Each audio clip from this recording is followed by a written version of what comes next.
خدا کا خیال بہت سے لوگوں کو الجھا دیتا ہے، خاص طور پر یہ بات کہ خدا ناصرت یسوع کے صورت میں انسان بنا۔ ایک بار میں اپنے ایک یہودی دوست سے بات کر رہا تھا۔ اس نے اس بارے میں ایک حقیقی سوال اٹھایا۔ میں اچھی طرح سمجھ سکتا ہوں کہ اس نے یہ سوال کیوں کیا۔ اس نے کہا، میں یہ سمجھ نہیں سکتا کہ دوسرا یہودی خدا کیسے ہو سکتا ہے۔ دراصل میں بھی نہیں سمجھ سکتا، لیکن اصل مسئلہ سوال یہ نہیں ہے کہ ایک آدمی خدا کیسے بن سکتا ہے، بلکہ سوال یہ ہے کہ کیا خدا انسان بن سکتا ہے؟ یہی وہ سوال ہے جس کا ہمیں سامنا کرنا ہے۔ ہمارا حق ہے کہ ہم یہ سوال پوچھیں، کلام کون ہے؟ کلام کہاں سے آیا؟ کلام نے کیا کیا؟ میرے خیال سے اس سے زیادہ مشکل سوال اور کوئی نہیں ہو سکتا۔ میں یہ کہنا چاہتا ہوں کہ اگر ہم اس دنیا میں اپنا راستہ تلاش کرنا چاہتے ہیں تو ہمیں اپنی شروعات خدا سے کرنی چاہیے۔ میرے عزیزو، یہ کوئی عقل مندی یا ہوشیاری نہیں کہ بائبل پر ایمان نہ لائیں۔ میں یقین رکھتا ہوں کہ بائبل ہی خدا تک پہنچنے کا راستہ ہے۔ حقیقت میں زندگی میں سب سے زیادہ عقل مندانہ جواب یہی ہے کہ بائبل کو جیسا ہے ویسا قبول کیا جائے، یعنی خدا کا کلام۔ خدا کے کلام پر ایمان آپ کے فہم کے بڑے دروازے کھول دیتا ہے۔ سچائی کے بالکل نئے میدان آپ کے سامنے کھل جائیں گے۔ تو کیوں اپنے آپ کو اس بڑے موقع سے محروم کیجیے گا، جب کہ آپ سادہ ایمان کے ساتھ کلام پر بھروسہ کر کے جان بوجھ کر کے دروازے اپنے لیے کھلتے دیکھ سکتے ہیں۔ جب میں یوحنا کی کتاب کی طرف رجوع کرتا ہوں اور پڑھنا شروع کرتا ہوں تو مجھے ایک اہم لفظ نظر آ جاتا ہے۔ یہ لفظ کلام۔ ابتدا میں کلام تھا۔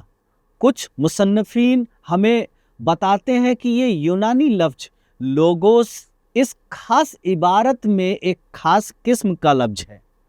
یہ واقعی ہمارے لیے فہم کے دروازے کھول دیتا ہے جب ہم سنتے ہیں کہ بائبل کیا کہتی ہے۔ اس لفظ لوگوس میں بڑے گہرے معنی پوشیدہ ہے۔ اس لیے میرا پیغام ہے، لوگوس خدا۔ آئیے ہم یوحنا 1 اور اس کا 1 سے 5 آیتوں کو پڑھیں۔ ابتدا میں کلام تھا اور کلام خدا کے ساتھ تھا اور کلام خدا تھا۔ وہ ابتدا میں خدا کے ساتھ تھا۔ سب چیزیں اسی کے وسیلے سے پیدا ہوئی اور جو کچھ پیدا ہوا اس میں سے کوئی چیز بھی اس کے بغیر پیدا نہ ہوئی۔ اس میں زندگی تھی اور وہ زندگی آدمیوں کی روشنی تھی، اور وہ روشنی تاریکی میں چمکتی ہے اور تاریکی نے اسے نہ پایا۔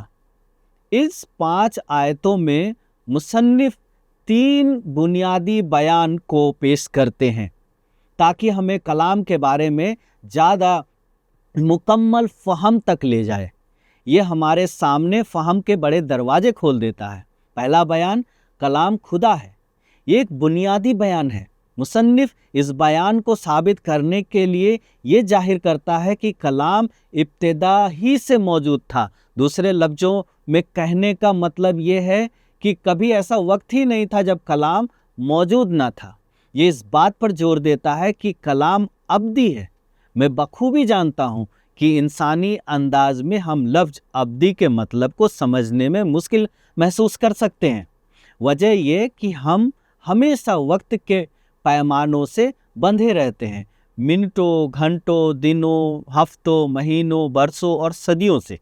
لیکن کلام خدا ہے کیونکہ وہ ابتدا سے موجود تھا۔ یہ اس بیان کا ثبوت ہے۔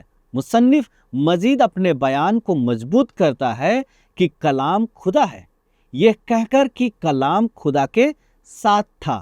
لوگوس خدا کے ساتھ تھا، وہ اسی کی حضوری میں تھا، وہ وہاں خدا کے سامنے موجود تھا۔ اس بات پر زور دیتا ہے، عزیز دوست، کیونکہ نئے عہد نامے کی یونانی زبان کے مطالعہ میں میں نے پایا کہ اس عبارت کا صحیح ترجمہ یہ ہے، کلام خدا تھا۔ ہم دوسرے مقامات پر بھی یہ سچائی پاتے ہیں۔ بالکل واضح ہے اور یقینی ہے، کلام خدا ہے، ایک بنیادی بیان ہے جسے آپ کو قبول کرنا ہوگا تاکہ